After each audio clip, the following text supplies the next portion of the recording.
That vision to a company, organization, unit is the equivalent of someone's name to an individual. Nobody gets sick of hearing their name. Their name, a person's name, is, for all intents and purposes, the most important word in their life. It's a power, someone's name. When you call someone by name, it's a powerful connection tool. Same thing with vision to a company. So if you only say it once, oh, hey, look, I told my wife I loved her 20 years ago. They should know. I told them the vision, 5 months ago at our annual meeting. You have communicated that it is absolutely unimportant and that you're not serious about it.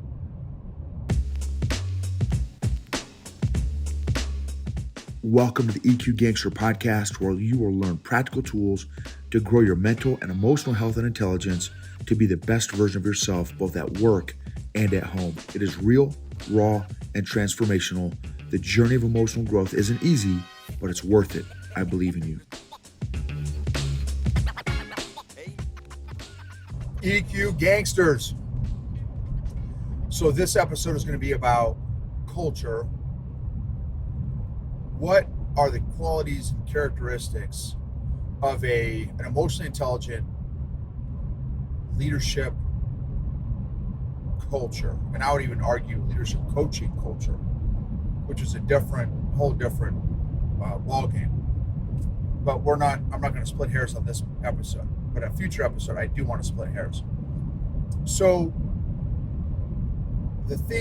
I'm so thankful. I'll jump into it in just a second. But I want to just share what I'm grateful for. I'm grateful for clients that are hungry and growth minded, because it just gives me energy. There's synergy. I feel connected to and synergistic with leaders that are hungry to grow themselves and to change themselves genuinely. And it's just, I'm just being honest. Those leaders that feel like they've arrived, they have nothing to work on, they have no desire to grow, those leaders I don't bring the best out of. Some of them I'm able to, but they definitely don't get the best out of me. I get the best out of leaders who are hungry and growth minded, and they get the best out of me, those leaders that are hungry and growth minded. I'm thankful for my family. I'm thankful for, truckloads of failures and opportunities to grow and learn. I'm thankful for breezes. I'm thankful for jiu-jitsu mats. I'm thankful for all the different folks I get to roll with. I'm thankful for finding a home gym finally. So grateful for that. So grateful. Man, I tell you what, it is just, this is only my third class at this new gym, and I'm just ecstatic, absolutely ecstatic. I'm so incredibly humbled and grateful for the social support circle that I have been blessed with, that God has blessed me with. I'm so grateful for homes. I'm thankful for living spaces. I'm thankful for comfy chairs. I'm thankful for challenging environments. I'm thankful for push-ups. I'm thankful for muscles. I'm thankful for blood. I'm thankful for the 5 senses, to be able to smell and feel and hear and touch and taste. I'm thankful for relationships. I'm thankful for friends. I'm thankful for, the opportunity to age. I'm thankful for, wisdom and knowledge. I'm thankful for my Lord and Savior, Jesus Christ. I'm thankful for the opportunity to spend eternity with him in heaven. I'm thankful for forgiveness and grace and patience. I'm thankful for elderly people, old people, which is relative because I know I'm old compared to most, many people. But I'm thankful for old people. And I'm thankful for platforms to be able to positively impact other people. So, what environments, if you can reflect, what cultures, what have been the most powerful, winning cultures you've ever been a part of? Think about the most powerful, winning culture you have ever been a part of.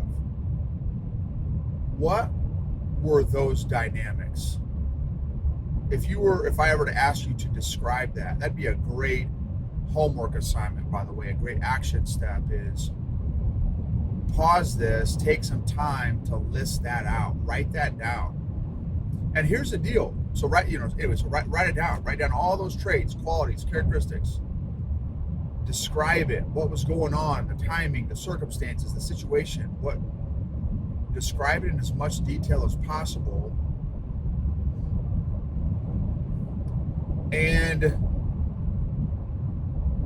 now describe your current culture environment that you're currently operating in. How does that, and describe your current environment, culture.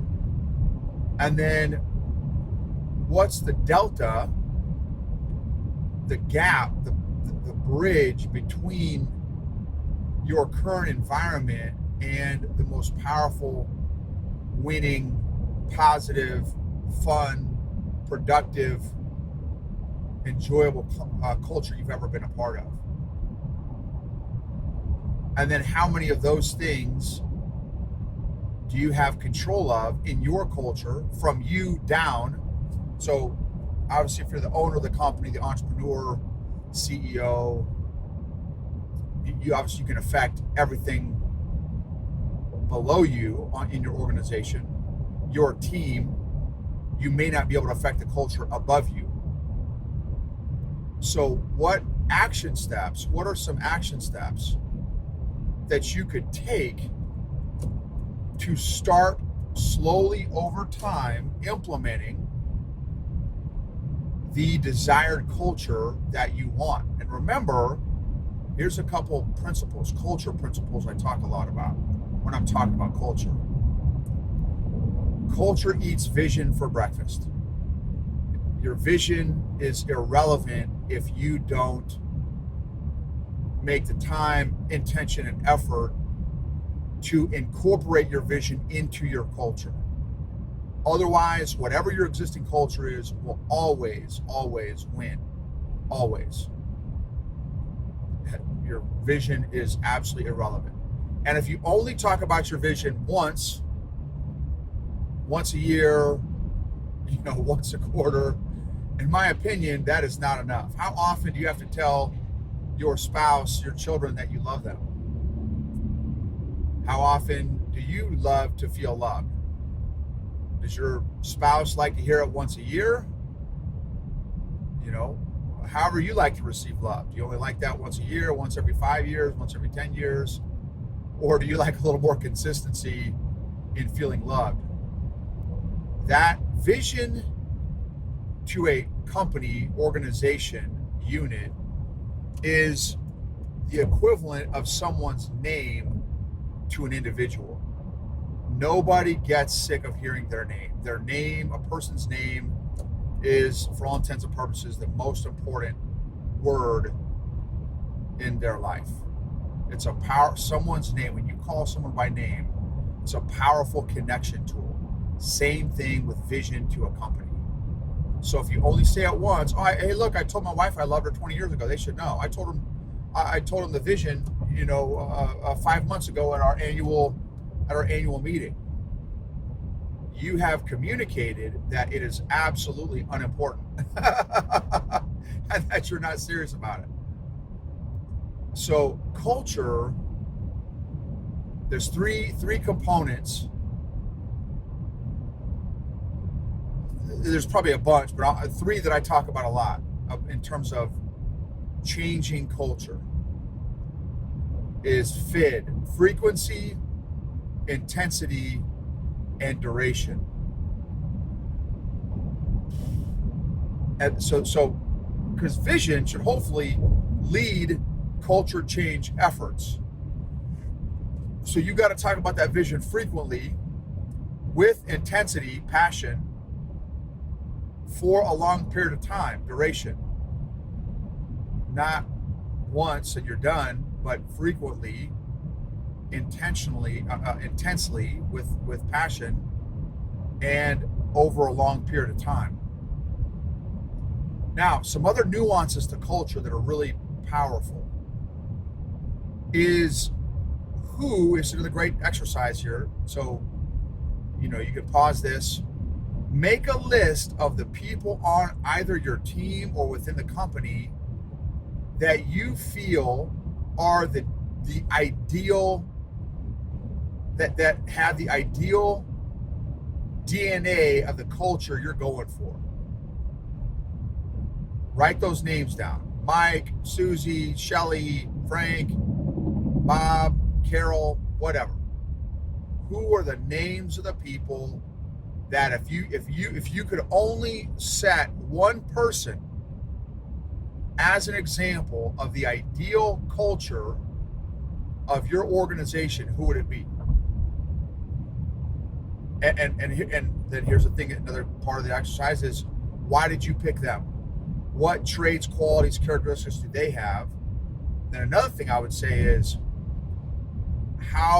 what are you missing from that ideal person? Are you in that group photo of the person who you listed as having the ideal DNA of the culture that you're going for?